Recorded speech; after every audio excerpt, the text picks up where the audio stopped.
Olá pessoal, estamos aqui no local da Mata Fechada, como tínhamos falado, né, dentro do carro. Gente, eu estou até com o K2 aqui acionado, tá? Vocês podem ver na minha mão. Estou filmando exatamente somente o local, tá?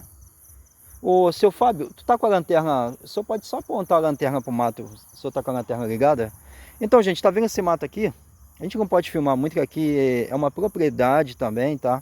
É local que os moradores não deixam, tem muita moradia, os moradores não gostam que fica filmando muito. E é um local muito pesado. Vocês estão vendo esse mato aqui? Pronto, exatamente aqui, gente. Nesse momento, assim, quando eu cheguei, eu não vi, tá? Mas eu senti uma presença ali, um pouco acima, um pouco lá em cima, tá? E o senhor aqui que está do meu lado, que é um dos moradores aqui, que ele já viu muitas aparições, ele mesmo já viu, amigos dele também já viu, os vizinhos, né? Aí eles que convidaram a gente para fazer uma gravação aqui. Ele acabou dentro dessa mata aqui, onde eu estou filmando, o K2 está aqui. Eu não vou entrar muito, que eu não gosto de pisar em local que não tem trilha, tá? Por causa de cobra.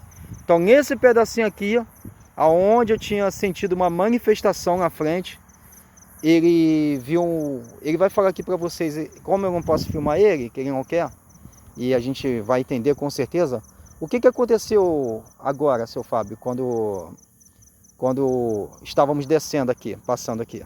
Quando você estava ali no seu celular, organizando alguns vídeos, aí eu escutei um barulho forte de como que dois bichos atracados um com o outro. O barulho, assim, como fosse dois gatos, mas só que era bicho, pelo tom do barulho, é bicho grande. E eu não vi correr nada.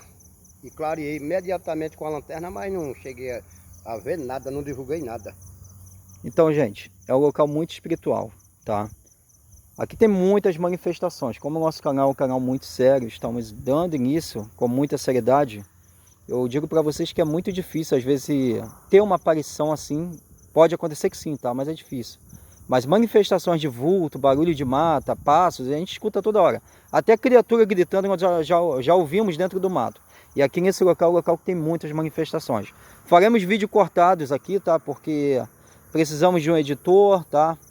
Então estamos começando, então vai ser tudo aqui com a alma, tá, gente? Espero que vocês gostem, curtem nosso vídeo, se inscreve, por favor, para o nosso YouTube entender que nós temos um canal. Obrigado, gente.